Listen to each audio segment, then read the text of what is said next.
በመዲናችን አዲስ አበባ እምብርት ሀገራችን የአዲስ ምዕራፍ ጉዞ ጀምራለች።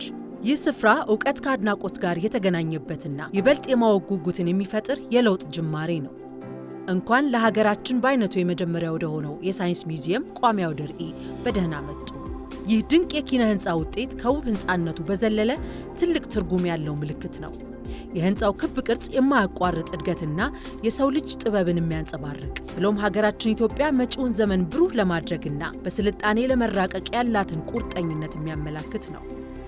በታዳሽ ኃይል የሚሰራውና በተፈጥሯዊ መንገድ የሚቀዘቅዘው ይህ ህንፃ ለመጪው ዘመን ታስቦ የተገነባ ብቻ ሳይሆን መጪውን ዘመን ቀድሞ አሁን መኖር የጀመረ ነው።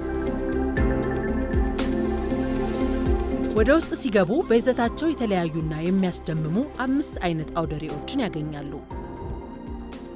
የሰው ሰራሽ አስተውሎት እድገት መሰረት ከሆነው ማሽኖችን ማሰልጠን አንስቶ ቴክኖሎጂው በጤና፣ በፋይናንስ፣ በግብርና፣ በቋንቋና በሌሎችም ዘርፎች እያበረከተ ስላለው የላቀ አስተዋጽኦ ብሎም ነገ ዓለማችን ምን አይነት አቅጣጫ እንድትከተል ሊያደርጋት እንደሚችል ከወዲሁ ይቃኛሉ።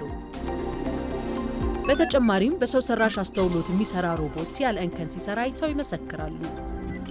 ከዚህም ባሻገር የሰው ሰራሽ አስተውሎት ለሀገራችን ይዞት ስለሚመጣው እድሎችና ከነዚህ እድሎች አንጻር የኢትዮጵያ እድገት ምን ሊሆን እንደሚችል አርቀው ያስባሉ።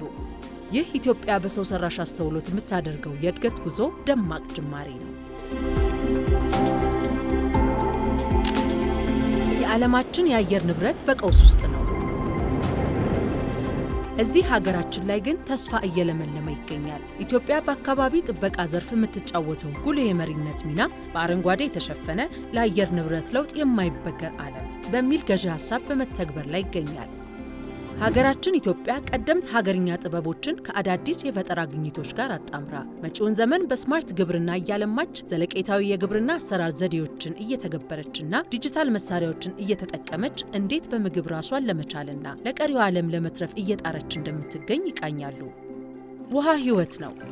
ኃይል ደግሞ እድሎችን የመጠቀም ትልቅ አቅም ይሰጣል። እያንዳንዷ የውሃ ጠብታና የኃይል ብልጭታ ከቢግ ባንግ ጽንሰ ሐሳብ ጀምሮ እስከ ቤትዎ ኩሽና ድረስ የሚያደርገውን ጉዞ ይቃኛሉ።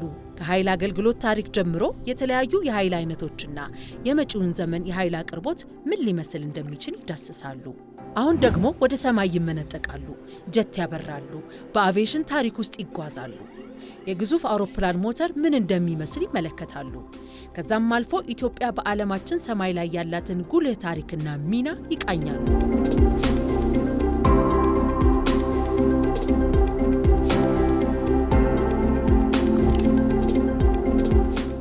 ከአስደናቂው ጉልላት ስር የማወቅ ፍላጎቶ እንደ አዲስ ይቀሰቀሳል። ከትንሿ ህዋስ አንስተው ከከዋክብት አልፈው ከአጽናፍ እስከ አጽናፍ ያለውን ዓለም ይቃኛሉ። ይህ ቅኝቶ የትኛውም የሰው ልጅ አእምሮ የሚመኘውና የሚያልመው የእውቀት ጉዞ ነው።